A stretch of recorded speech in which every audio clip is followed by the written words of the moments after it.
The war hero stood in his elevator at Rockefeller Center, 15 French military medals pinned to his uniform.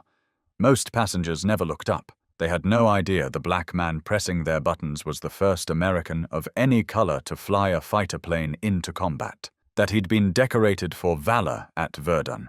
That Ernest Hemingway had been his friend. Eugene Bullard had achieved what no black American ever had. Then his own country forced him to spend his final years operating an elevator, pretending he'd never existed at all. Eugene James Bullard was born on October 9, 1895, in Columbus, Georgia, the seventh of 10 children. His father had been born enslaved on a plantation in Stewart County. His mother was Creek Indian. The year Eugene was born, Georgia led the nation in lynchings. 29 black men and women were murdered by white mobs in 1895 alone. By age 8, he understood that skin color determined who lived and who died. His father told him about their family history. The Bullards had been enslaved in Haiti by French colonists. During the Haitian Revolution, when the enslaved rose up and drove out the French, Haiti became the first nation to abolish slavery. The Bullards had eventually fled to the United States, finding refuge with the Creek tribe in Georgia.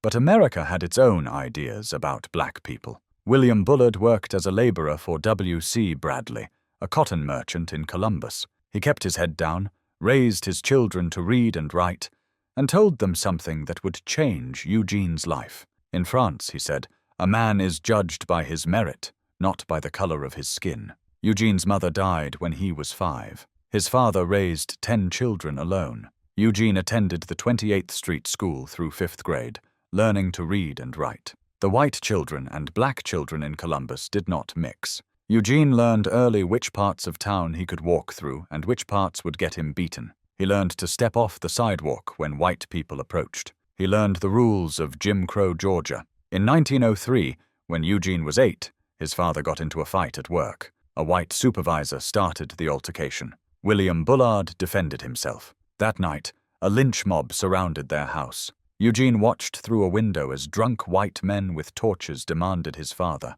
He could hear them shouting. He could see their faces twisted with hate. William Bullard hid while his children held their breath in the darkness. The mob eventually dispersed. But Eugene had seen his father's terror. He understood that no amount of dignity or hard work would protect a black man in Georgia. The lesson burned itself into his memory. 3 years later, in 1906, Eugene ran away from home. He was 11 years old. He made his way to Atlanta and fell in with the Stanley clan, English travelers who moved through Georgia with their horses and wagons. Eugene tended their horses and learned to race them. The Stanleys were different from any white people Eugene had known. They accepted him as one of their own. They told him stories about Europe, where racial barriers simply didn't exist. They confirmed what his father had said about France. Eugene set his sights on getting there. The Stanleys eventually left him with the Turner family in Dawson, Georgia, who hired him as a stable boy. He was hard-working and skilled with horses. They asked him to ride as their jockey in the 1911 county fair races. But Eugene hadn't forgotten about France. In 1912, he made his way to Norfolk, Virginia. He was 17 years old. On March 4th, he stowed away on the Martha Russe, a German freighter bound for Hamburg. He hid in the cargo hold, not knowing if he'd be discovered and thrown overboard. He ended up in Aberdeen, Scotland, then made his way to Glasgow and finally London. For the first time in his life, people treated him like he was human. He worked as a boxer, quickly gaining a reputation for his skill and toughness. He performed in Belle Davis's Freedmen Pickaninnies, a vaudeville troupe, even though the act perpetuated racist stereotypes. But Eugene was focused on survival. His aptitude for fighting caught attention. He began competing professionally. In November 1913, he traveled to Paris for a boxing match. The moment he stepped off the train, something shifted. He later wrote that it seemed French democracy influenced the minds of both black and white Americans there and helped everyone act like brothers. He settled in Paris. He continued boxing, worked in nightclubs and music halls, learned to speak French fluently. For the first time in his life, Eugene Bullard felt free. He felt human. He'd found what his father promised existed, a place where a man was judged by merit, not skin color. When World War I erupted in July 1914, Eugene didn't hesitate. On October the 19th, His 19th birthday, he walked into a recruiting office and enlisted in the French Foreign Legion. The recruiter asked why an American wanted to fight for France. Eugene's answer was simple. France had given him something America never had: dignity. He was assigned to the 3rd Marching Regiment of the Foreign Legion. Non-nationals who enlisted in France could only serve in the Legion. He was later transferred to the 170th Infantry Regiment, known as the Swallows of Death. By 1915, he was a machine gunner seeing combat on the Somme River. The Western Front was a nightmare of mud, barbed wire, and endless artillery. Men died by the thousands for yards of ground. Eugene survived the Battle of Artois, where his unit took 80% casualties. Bodies piled in no man's land. The screaming never stopped. In the fall, he fought in the Second Battle of Champagne along the Meuse River. He kept fighting. In early 1916, his regiment was sent to Verdun. The Battle of Verdun would become the longest battle of the war. 300,000 soldiers would die there. Before the German assault even began, they fired 2.5 million artillery shells on French positions in 12 hours. The earth itself seemed to be trying to swallow them whole. Eugene's unit was caught in what survivors described as a grinding machine, where thousands died as the ground was plowed under, and men and beasts hung from tree branches where they'd been blown to pieces. Eugene manned his machine gun without sleep for days. When it jammed, he used his carbine at close range. The fighting was hand-to-hand, brutal, primal. An explosion killed the men around him and tore out most of his teeth. He kept firing through the blood and the pain. On March 5, 1916, Eugene was carrying a message from one French officer to another when an artillery shell exploded nearby. The blast threw him into a dugout. When he tried to stand, he couldn't. There was a gaping hole in his thigh. Bone was visible through the torn flesh. Medics dragged him to a field hospital. Doctors said he might never walk again. He spent 3 months recovering in a hospital in Lyon. The wound would trouble him for the rest of his life. For his bravery at Verdun, France awarded him the Croix de Guerre with a Bronze Star. The citation praised his acts of valor under the most horrific conditions imaginable. France had recognized what America never would: his courage under fire. While recovering in Lyon, Eugene met a French Air Service officer who told him about opportunities in aviation. Eugene was declared unfit to return to infantry duty because of his leg wound. He could have taken a medical discharge and gone home. Instead, he requested transfer to the Air Service. On October 2, 1916, he volunteered as a gunner, then entered flight training. He learned on Blériot monoplanes with clipped wings, known as penguins because they couldn't fly. Trainees would speed them down the airfield until the tail rose, using rudder pedals to maintain a straight line. It taught ground handling without risk. Eugene progressed to actual flying, learned basic aerial maneuvers, practiced rolls and dives. On May 5, 1917, he received pilot certificate number 6950 from the Aero Club de France. Eugene Jacques Bullard had become the first black American military pilot in history. He was 21 years old. Friends celebrated with him in Paris that night at a small cafe. They drank champagne and sang. By midnight, every American in the city knew that a black man from Georgia, a man who'd fled a lynch mob, had earned his wings. The news spread through the expatriate community like wildfire. This was impossible. This wasn't supposed to happen. A black man from Jim Crow, Georgia, was now a military pilot. In America, the achievement went almost completely unnoticed. The Crisis, the WWII Journal, ran a small item in January 1918. No other American publication mentioned it. No newspaper in Georgia reported that one of their own had made history. The silence was deliberate. The American military had privately decided not to accept black pilots. The media pretended the first one didn't exist. America had always been good at making black excellence invisible. Eugene hoped to join the Lafayette Escadrille, the famous squadron of American volunteers, but it had stopped accepting applicants after enrolling 38 pilots in 1916. After advanced training at Harvard, Eugene was granted 6 days' leave. He went to Paris and bought a rhesus monkey he named Jimmy. The monkey became his constant companion, riding in his flight jacket during missions. On August 27, 1917, Eugene reported to Escadrille Spa 93, flying a SPAD-7 fighter. On the fuselage, he had painted a bleeding heart pierced by a dagger with the words, "Tout le sang qui coule est rouge." All blood runs red. It was a statement, a declaration. The French called him l'hirondelle noire,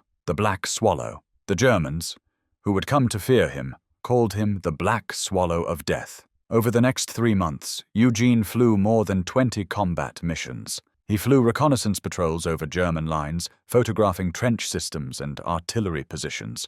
He strafed German troops and supply columns. He engaged enemy fighters in dogfights at 15,000 feet. The work was terrifying and exhilarating in equal measure. Every time he climbed into the cockpit, there was a real chance he wouldn't come back. The average life expectancy of a fighter pilot on the Western Front was measured in weeks. Eugene claimed 2 victories, a Fokker triplane and a Pfalz D3, though French authorities never officially confirmed either kill. What was confirmed was his courage. He flew into situations other pilots avoided. He volunteered for the most dangerous missions. He returned from patrols with his aircraft riddled with bullet holes. Jimmy the monkey survived every flight, perched in the cockpit or tucked inside Eugene's jacket. In September, Eugene was transferred to Escadrille Spa 85, which had a bull insignia. He continued flying combat missions. He was building a reputation as a skilled and fearless pilot. Other pilots respected him. French ground crews admired him. He was proving what many had doubted, that a black man from Georgia could match any pilot in the sky. Then America entered the war on April 6, 1917. President Woodrow Wilson declared that the world must be made safe for democracy. The American Expeditionary Forces began arriving in France. The United States Army Air Service was formed. All American pilots serving in French squadrons were ordered to report for medical examinations. Pass, and they'd be commissioned as officers in the U.S. Air Service and transferred to American squadrons. Eugene reported in August, still believing in the country he'd been born in, still hoping that maybe, just maybe, his combat record and French decorations would matter. The doctors examined him thoroughly. They claimed he had flat feet. They claimed he had enlarged tonsils. They said he was otherwise fit to fly. Then they told him they'd be in touch. He left that examination with hope. He was a decorated combat pilot. He had French medals for bravery. He'd flown combat missions. Surely they'd call him. He never heard from them again. Days passed, then weeks. He watched as every other American pilot who'd passed the examination was promoted to first lieutenant and transferred to American squadrons. Men he'd trained with, men with less combat experience. All of them white, all of them commissioned, all of them welcomed into the U.S. Air Service. Eugene remained a sergeant in the French Air Service. He inquired about his status multiple times. The answer was always the same. Regulations required pilots to be officers. He was enlisted. He couldn't transfer. It was a lie. And Eugene knew it. The other pilots had been enlisted too. They'd been promoted specifically to facilitate their transfer. Eugene had been excluded for one reason, and one reason only. The United States military did not allow black men to fly. His skill didn't matter. His courage didn't matter. His French decorations didn't matter. His skin color was the only thing that mattered. Eugene continued flying for France. But Jim Crow had crossed the Atlantic. White American officers demanded French authorities help maintain segregation. They publicly accused black troops of cowardice. The most blatant example was the Linard Memo, instructing French officers to respect American racial attitudes and avoid treating black soldiers as equals. American racism had infected France. On November 11, 1917, while returning from leave in Paris, Eugene allegedly got into an altercation with a French officer. Details remain murky. What's clear is the incident was used as a pretext. Eugene was immediately dismissed from the French Air Service and transferred to a service battalion of the 170th Infantry. He'd spend the rest of the war in a non-combat role. Eugene believed Dr. Edmund Gross, the American liaison managing relations between French aviation and American volunteers, was behind it. Gross had previously blocked other black pilots. Historians examining the evidence would later conclude Eugene was right. American pressure ended his flying career. Jimmy the monkey stayed with Escadrille Spa 93.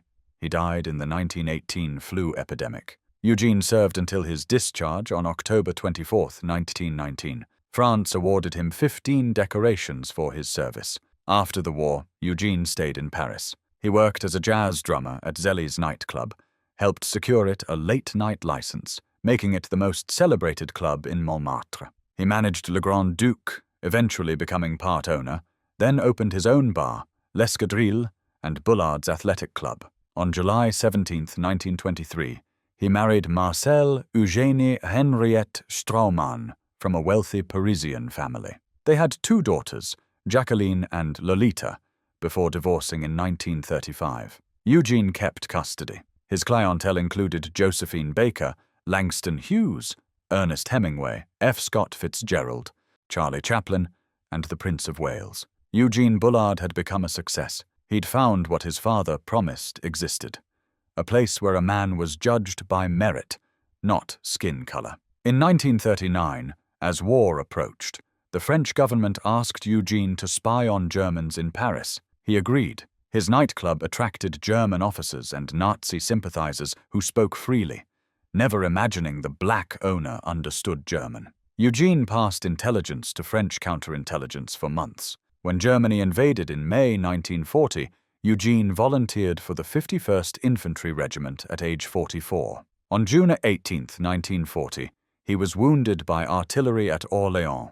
An officer he'd served with at Verdun helped him escape, fearing the Gestapo would torture him for what he knew. Eugene and his daughters fled through Spain to Portugal. On July 12th, they boarded the SS Manhattan for New York. Eugene Bullard returned to America, a decorated veteran of 2 wars. He'd been wounded in combat 3 times. France had awarded him 15 military medals. He'd owned successful businesses in Paris. He'd been friends with the most famous artists and entertainers of his generation. America treated him like just another black man who needed to know his place. He settled in Harlem. He spent time in a hospital, but his back wound from Orléans never healed properly. The pain would follow him for the rest of his life. He found that the fame he'd enjoyed in France meant absolutely nothing in the United States. Nobody cared that he'd been a pilot.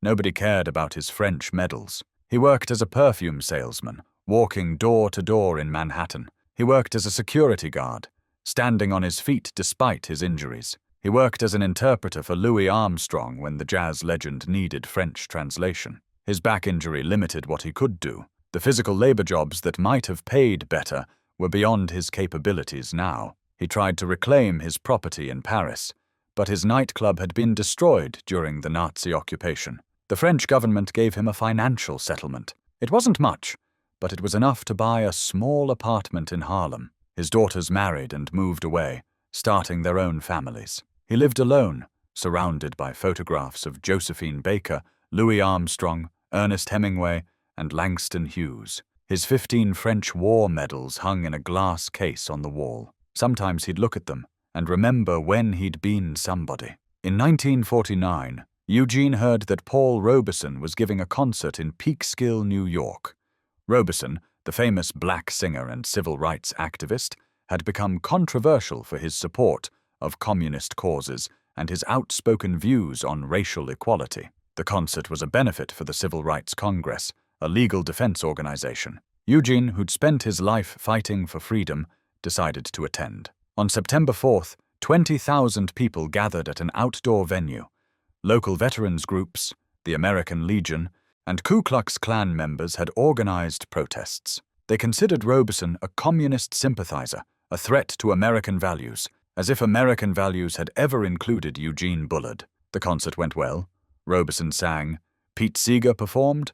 Folk music filled the air. But as concert-goers left, mobs lined the roads.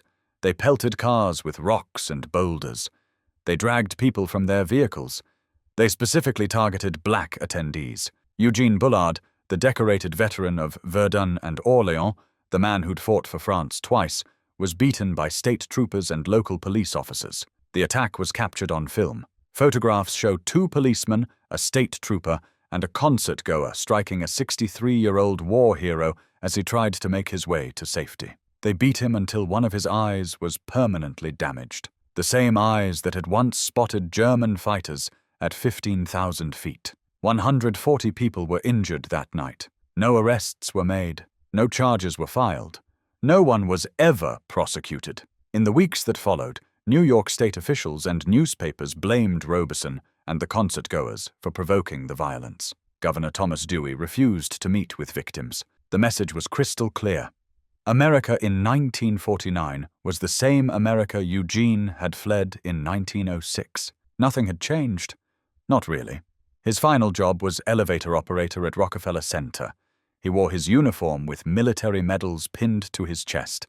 Most passengers never looked up. Dave Garroway, host of the Today Show filmed at Rockefeller Center, rode Eugene's elevator and noticed the medals. When Eugene told his story, Garroway invited him on the show. On December 22, 1959, Eugene appeared on national television. Americans briefly learned their elevator operator was a war hero. Then the attention faded. France never forgot. In 1954, France chose Eugene as one of 3 veterans to relight the eternal flame at the tomb of the unknown soldier. In 1959, he was made Knight of the Legion of Honor. Charles de Gaulle called him a true French hero. In 1960, de Gaulle visited Eugene personally in New York. The FBI had to locate him at Rockefeller Center. Eugene Bullard died of stomach cancer on October 12, 1961, at 66. He died alone in his Harlem apartment. 3 days later, he was buried with full French military honors in Flushing Cemetery, Queens. He wore his French Foreign Legion uniform. The French tricolor draped his coffin. The United States sent no representatives.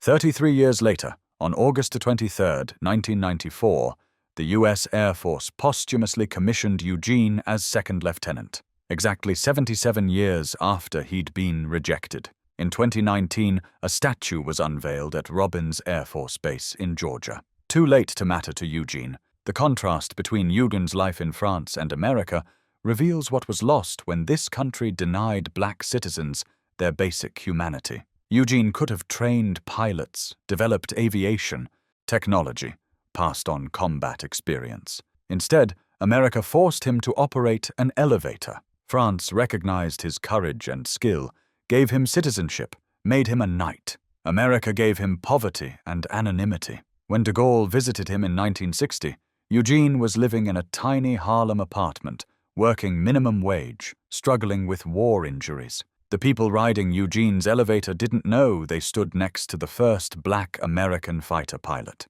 They didn't know he'd flown combat missions over France, been wounded 3 times, spied on Nazis, or known Hemingway and Armstrong. They saw what white America always saw. A black man in uniform, there to serve them. The man who painted "All blood runs red" on his fighter spent his final years being reminded that in America, blood was still sorted by color. How many other Eugene Bullards were there? How many black Americans had the talent, courage, and brilliance to change history but were denied the chance? How many inventions never made, books never written, discoveries never achieved because America decided their humanity was worth less than their labor? The waste is incalculable. France understood what America refused to learn. That courage has no color. That skill has no race. France gave Eugene a chance. He became a decorated hero, successful businessman, friend to the greatest artists of his generation. America gave him nothing but racism and rejection. When he returned wounded in 1940, America gave him the same thing it gave him in 1906, a reason to leave. Except this time, he was too old, too injured to run. Eugene never gave up his American idealism. Despite everything, he still believed in the promise of America, even when America refused to believe in him. He never publicly expressed bitterness or denounced his country.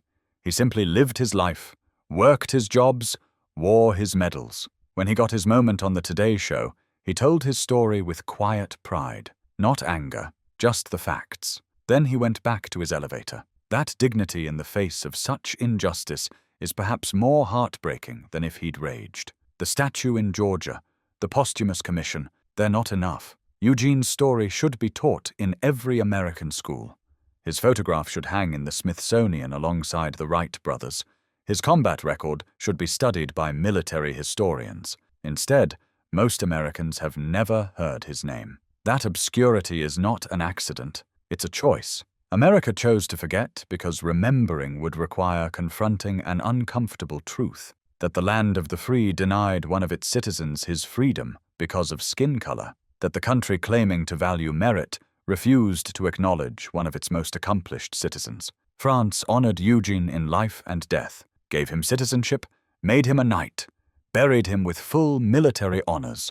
America forgot before it ever remembered. That's the tragedy. Not that he died poor and alone operating an elevator, but that he had to leave his own country to be treated like a human being. And when he came back, nothing had changed. The same racism that drove him away in 1906 was waiting in 1940. The black swallow of death deserved better. He deserved what France gave him: recognition, honor, respect. The fact that America denied him those things until 33 years after his death is a stain that cannot be washed away by a statue or posthumous commission. The only thing that can begin to address it is truth. Eugene Jacques Bullard was an American hero. His country treated him like he didn't exist. That's not ancient history. That's a wound still open, because Eugene's story is not unique. It's the story of millions denied their chance to reach their potential. The elevator operator who was a war hero, the janitor who could have been a scientist, the maid who could have been a doctor, all invisible, all forgotten, all betrayed by a country that promised freedom and delivered oppression. In 1954, France asked Eugene to help relight the eternal flame beneath the Arc de Triomphe, honoring the unknown soldier. It was fitting. For most of his life, Eugene was unknown, not because he hadn't accomplished anything, but because America refused to see him. The flame burns for all who gave their lives for France. Eugene gave France his service twice. France never forgot. America never remembered. That's the story of Eugene Jacques Bullard, the elevator operator who was a war hero, the invisible man who should have been impossible to miss,